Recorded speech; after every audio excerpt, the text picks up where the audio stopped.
Здравствуйте, в эфире «Экономика». Государственное имущество Кыргызской Республики. Насколько эффективно управляется народное добро, об этом мы говорим сегодня.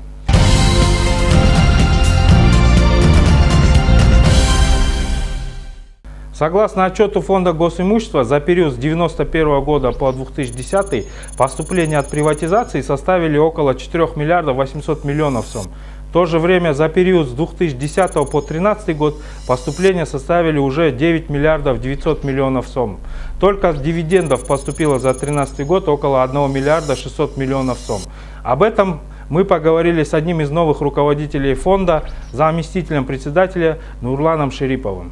Направлена на реализацию процесса приватизации, то в настоящее время фонд всю основную свою деятельность, приоритетное направление дает именно на повышение эффективности управления государственной собственностью и на извлечение прибыли из государственных предприятий и акционерных обществ с государственной долей и перечисление в республиканский бюджет.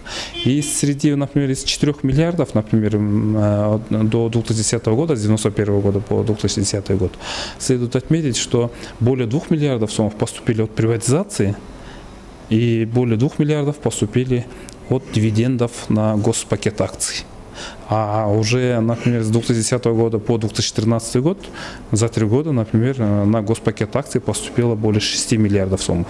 То есть показатели выросли в 3 раза. В 2011 году поступило 20 миллионов, а уже в 2013 году от аренды государственного имущества поступило 37 миллионов. Определенный прогресс был достигнут и в вопросах прозрачности и кадровой политики. Это подтверждают и представители Общественно-наблюдательного совета фонда. В результате трехгодичной работы с ОНС фонд попытался выстроить взаимоотношения доверительные с Общественно-наблюдательным советом. И как бы в результате этого мы уже пожинаем плоды деятельности. И фонд встал как бы на транспарентный путь развития. Фонд пытается во все образованные комиссии, заседания привлекать членов ОНС. И вот последние итоги деятельности, последнее заседание было расширенное по итогам деятельности за 2013 год. Разработана содержательная презентация впервые за 3 года. И мы уже видим, это качественно другой уровень уже. Тем не менее, существуют серьезные системные проблемы в управлении госимуществом, которые необходимо безотлагательно решать. Сейчас в фонде госимущества работает 92 сотрудника, и то там, по-моему, 20% вакантные места. Зарплата сотрудника 5-6 тысяч сомов.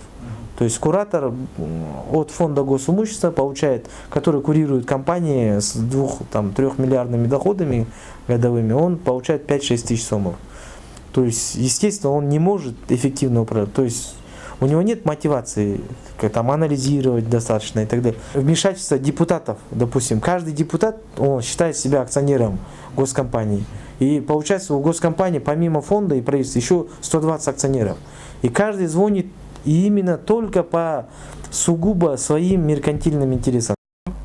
Наиболее актуальной проблемой на сегодня остается корпоративное управление в акционерных обществах с госдолей. Зачастую ключевые органы, контролирующие деятельность предприятия, такие как советы директоров и ревизионные комиссии, оказываются ангажированными, коррумпированными, либо некомпетентными и незаинтересованными.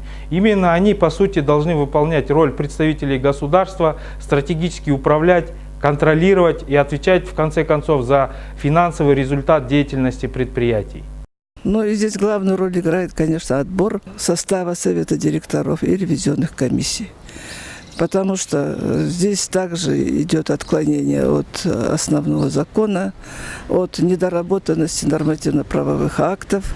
И, значит, проходит в состав совета директоров большая часть люди, не имеющие опыта в энергетической отрасли.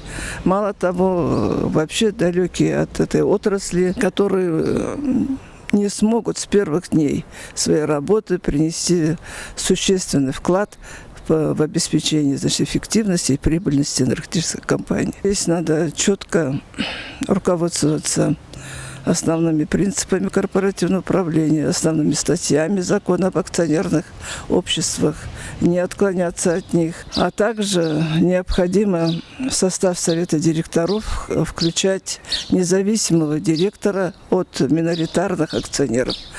Потому что при акционировании миноритарный акционер – это почти простое население, которое вложили свои ваучеры, значит, в эти объекты, думая, что эти объекты энергетически принесут в первую очередь прибыль.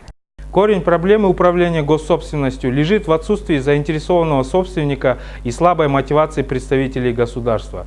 В мировой практике есть два основных способа добиться нужной заинтересованности. Это либо прозрачная и конкурентная приватизация госимущества, либо конкурентное вознаграждение и привлечение лучших управленцев в госсектор. С вами был Азамат Акилеев. Всего доброго.